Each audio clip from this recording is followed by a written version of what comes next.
Assalamualaikum warahmatullahi wabarakatuh.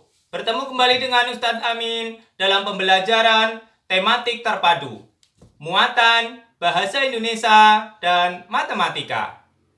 Hari ini kita akan belajar tema 8, subtema 4, pembelajaran 3. Baik anak-anak, perhatikan video pembelajaran ini dengan baik ya. Selamat menyaksikan.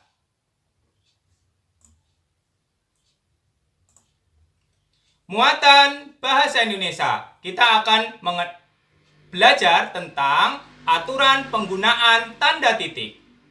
Coba perhatikan baik-baik ya. Aturan penggunaan tanda titik. Yang pertama, tanda titik dipakai pada akhir kalimat yang bukan pertanyaan dan atau seruan.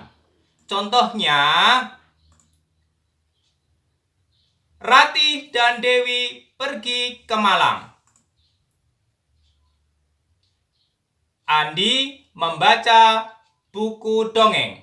Coba kalian perhatikan di akhir kalimat menggunakan tanda titik.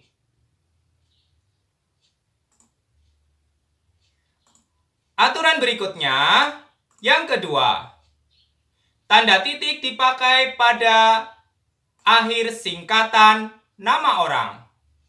Contohnya, coba kalian perhatikan. Amin Rianto. Apabila disingkat, Amin R. R-nya ditambah titik. Contoh lain, Anik Purwati. Jika disingkat, Anik P. P-nya coba kalian perhatikan. Tanda titik di akhir singkatan. Ayo, apalagi? Coba perhatikan berikutnya ya. Aturan penggunaan tanda titik yang ketiga adalah tanda titik dipakai pada akhir singkatan gelar, jabatan, dan sapaan. Contohnya bagaimana? Coba lihat. Contohnya, Bapak. Jika disingkat, tulisannya bagaimana? Bapak, BPK titik. Dokter. Jika disingkat, DR titik. Berikutnya, sarjana ekonomi.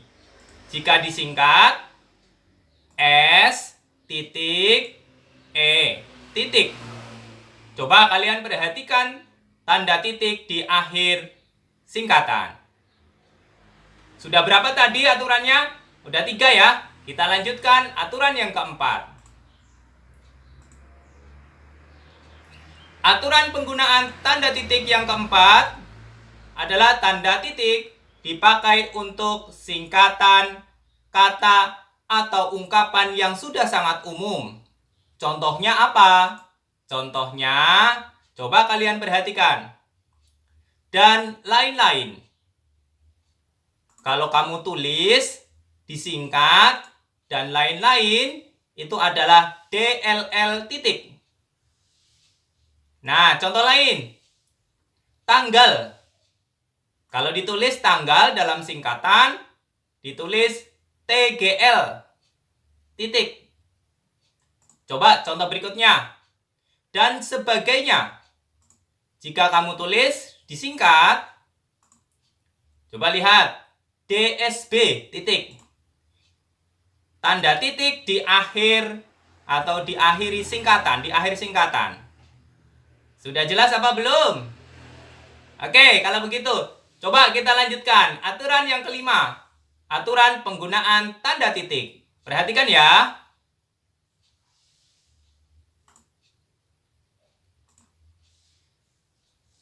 Aturan penggunaan tanda titik yang kelima adalah tanda titik dipakai untuk memisahkan angka jam, menit, detik yang menunjukkan waktu.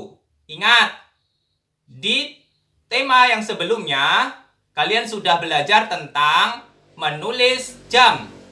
Nah, coba yang kemarin betul apa salah ya? Oke, tanda penulisannya seperti ini. Coba kalian perhatikan.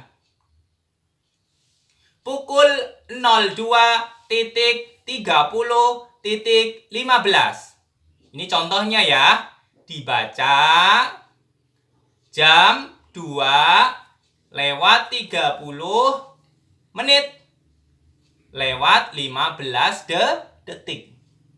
Coba contoh lain.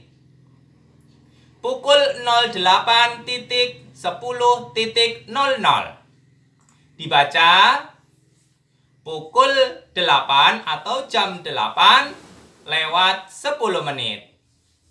Nah, jadi tahu ya cara penggunaan tanda titik untuk memisahkan angka jam, menit, dan detik. Lanjut ya, aturan yang keenam.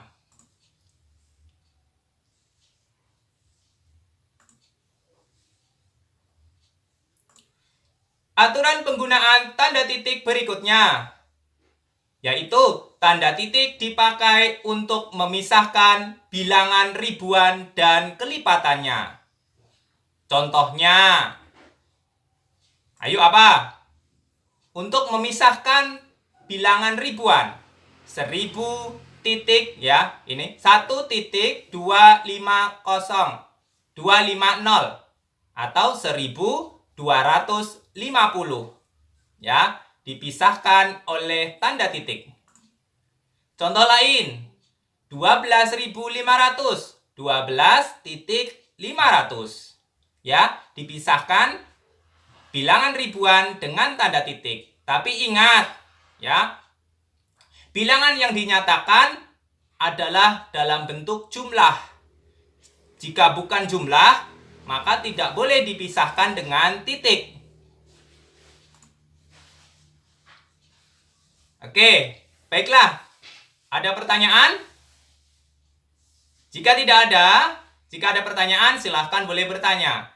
Nanti sama Ustadz ya. Jika tidak ada, Ustadz lanjutkan ke pembelajaran berikutnya. Muatan matematika.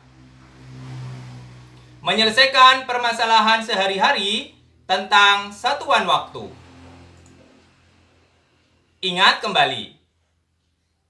Di subtema sebelumnya, kalian sudah belajar di pembelajaran 2 dan pembelajaran 1, yaitu tentang kesetaraan waktu. Ingat, 1 minggu sama dengan 7 hari. 1 bulan sama dengan 30 hari. 1 bulan sama dengan 4 minggu. Dan 1 tahun sama dengan 12 bulan. Ini diingat-ingat ya. Baik. Saya lanjutkan. Menyelesaikan permasalahan sehari-hari tentang satuan waktu. Contohnya gimana? Oke, perhatikan contohnya.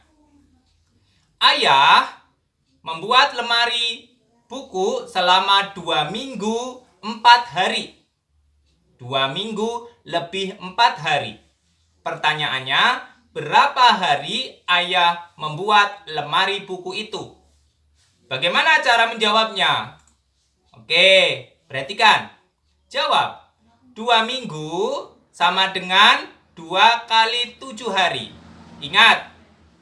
Ya, di pembelajaran sebelumnya, 1 minggu sama dengan 7 hari. Jadi kalau 2 minggu sama dengan 2 kali 7. Sama dengan 14 hari. Jadi, ayah membuat lemari buku selama 14 hari ditambah 4 hari. Sama dengan 18 hari. Mudah kan? Oke, contoh berikutnya. Contoh yang kedua. Perhatikan baik-baik.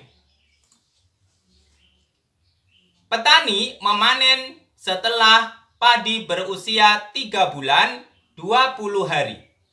3 bulan 20 hari. Berapa hari usia padi yang siap dipanen? Cara jawabnya. Oke, perhatikan ya. Jawab. 3 bulan sama dengan 3 kali 30 hari. Ingat, 1 bulan berapa hari? 30 hari. Jadi jika 3 bulan, maka 3 kali 30 sama dengan 90 hari. Jadi, usia padi yang siap dipanen adalah 90 hari ditambah 20 hari, sama dengan 110 hari. Mudah kan? Nah, anak-anak, menyelesaikan permasalahan sehari-hari tentang satuan waktu, dalam menyelesaikan soal-soal berkaitan dengan itu, yang perlu diperhatikan, nih, perhatikan baik-baik, yang perlu diperhatikan adalah harus disamakan terlebih dahulu satuan waktunya sebelum ditambahkan atau dikurangkan atau dikurangi. Sudah jelas? Ya, disamakan dulu. Ketika sudah disamakan, baru bisa dijumlah dan dikurangi.